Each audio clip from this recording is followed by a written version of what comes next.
began in healthy-looking pigs, months, perhaps years ago. A new coronavirus spread silently within herds. Gradually, farmers started getting sick. Infected people got a respiratory illness with symptoms ranging from mild flu-like signs to severe pneumonia. The sickest required intensive care. Many died. Experts agree, unless it is quickly controlled, it could lead to a severe pandemic, an outbreak that circles the globe and affects people everywhere.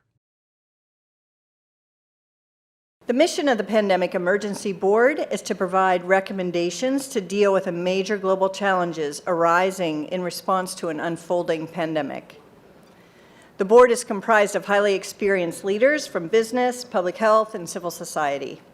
We could be looking at double the number of cases in 1 week and 16 times as many in a month if we are not able to stop the spread.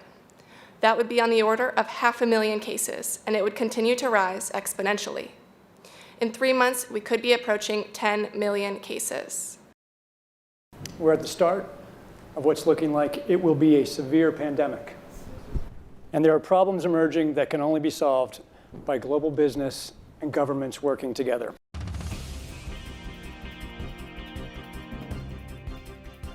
We have known about CAPS-like viruses in animals and people for decades, but have not been successful at developing a licensed vaccine. And sure, there are new technologies that may help, but it's going to be difficult. I am not optimistic about having a vaccine in time to be relevant during this pandemic. So the policy crisis in question for this board in this meeting is this: how should governments, business, and international organizations allocate and distribute pandemic antivirals and medical supplies to the people who need them most? What we've seen work very well in the HIV field is, in fact, procurement through the Global Fund. So having a centralized mechanism, so financially able to procure on behalf of affected countries would be critical. I think the second thing is it's going to be very important that for the business sector, for manufacturers of antivirals, that we have clarity around what the need is and where the need is and who are making the decisions. I think that given that the countries most affected are those that are low and middle income countries with unequal access to technology, to finances, the UN has a worldwide footprint, universally recognized, and universal membership. A global stockpile would certainly help ensure more rational and strategic allocation, but the reality is that we don't have the logistics capability, even within the UN, to bring that together in one place and run it. So this is where I think a collaboration between the international organizations like the World Health Organization and the private sector, which runs these supply chains for many purposes every day, understand where the supplies are, make smart decisions about how to allocate them to the people who need them in the places that need them the most, and then work with the industry to move those supplies from where they are today to where they need to be. Just to underscore the point that cooperation among supply chain providers or businesses that have huge supply chains can add a lot of efficiency to the whole process. The question is, can you, through this international mechanism, really promote commitments to doing this as quickly as possible and give people a sense that actually if they contribute more, that they will have a better chance of protecting their own populations and their country's security and health. So to be completely clear, most of this production would already be committed in contracts. Yes. It is almost unheard of that people are producing product without having a forward commitment for the consumption of that product. So the first thing that needs to be done, because this is not something that the countries currently control, unless countries are going to bring about emergency situations and co-opt an existing supply chain. I think it's not likely, I agree, that countries are not going to buy countermeasure to put into a global supply without retaining a large portion of it for themselves.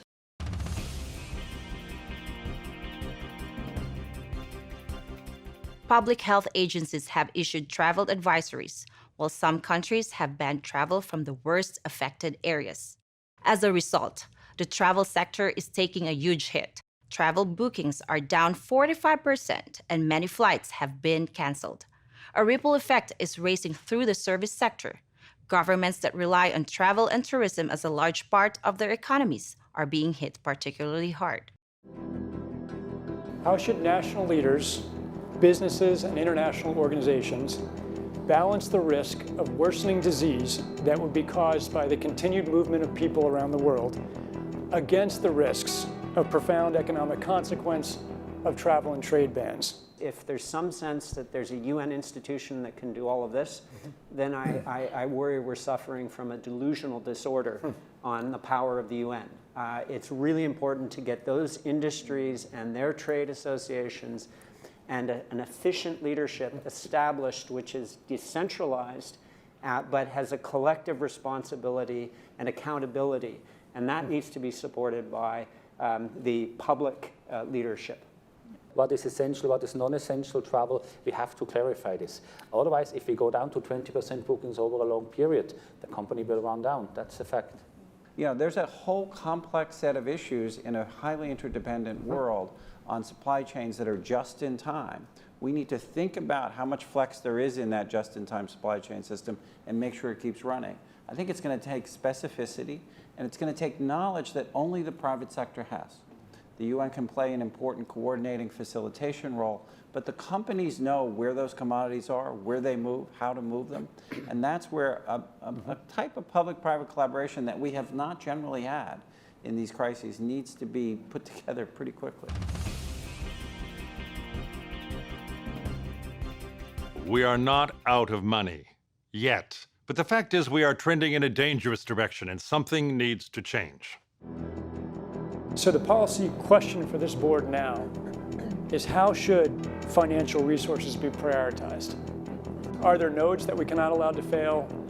What is your sense of priorities? We don't have money to pay for all of these urgent problems. So at the moment, we want the funds, right? You need the money. So where's the money? So government kind of supplies some money. A lot of, private sectors, some are sitting here, you have some money. But now you need a really coordinated, centralized efforts. Hotels will be experiencing, crippling losses doing that. And we know that the hotel business in itself makes up 5% of the GDP.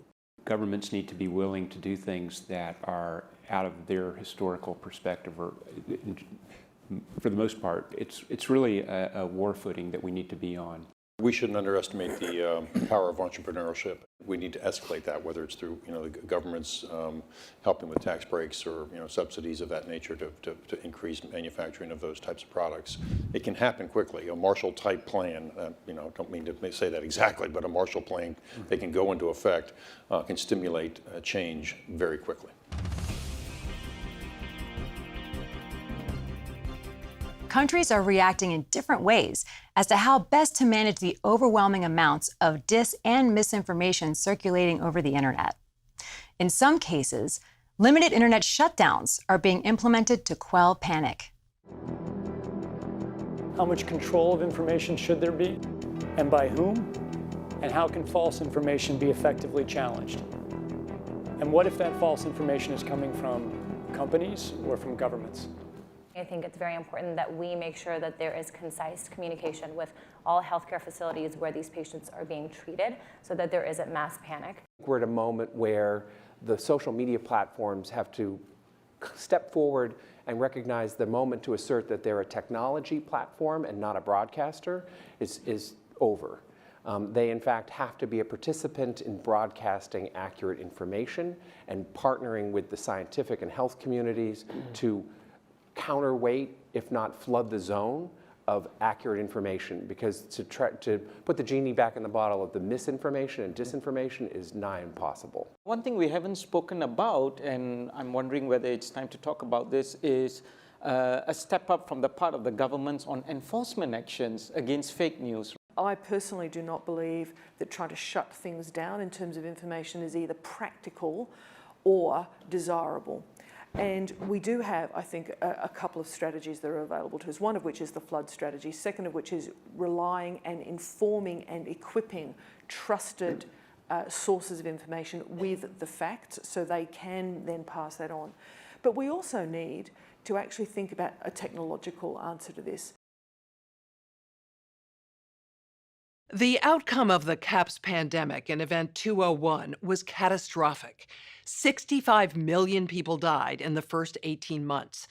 The outbreak was small at first and initially seemed controllable, but then it started spreading in densely crowded and impoverished neighborhoods of megacities. From that point on, the spread of the disease was explosive. Within 6 months, cases were occurring in nearly every country. The global economy was in a free fall. The GDP down 11%. Stock markets around the world plummeted between 20 and 40% and headed into a downward cycle of fear and low expectation. Businesses were not borrowing, banks were not lending. Everyone was just hoping to hunker down and weather the storm. Economists say the economic turmoil caused by such a pandemic will last for years, perhaps a decade.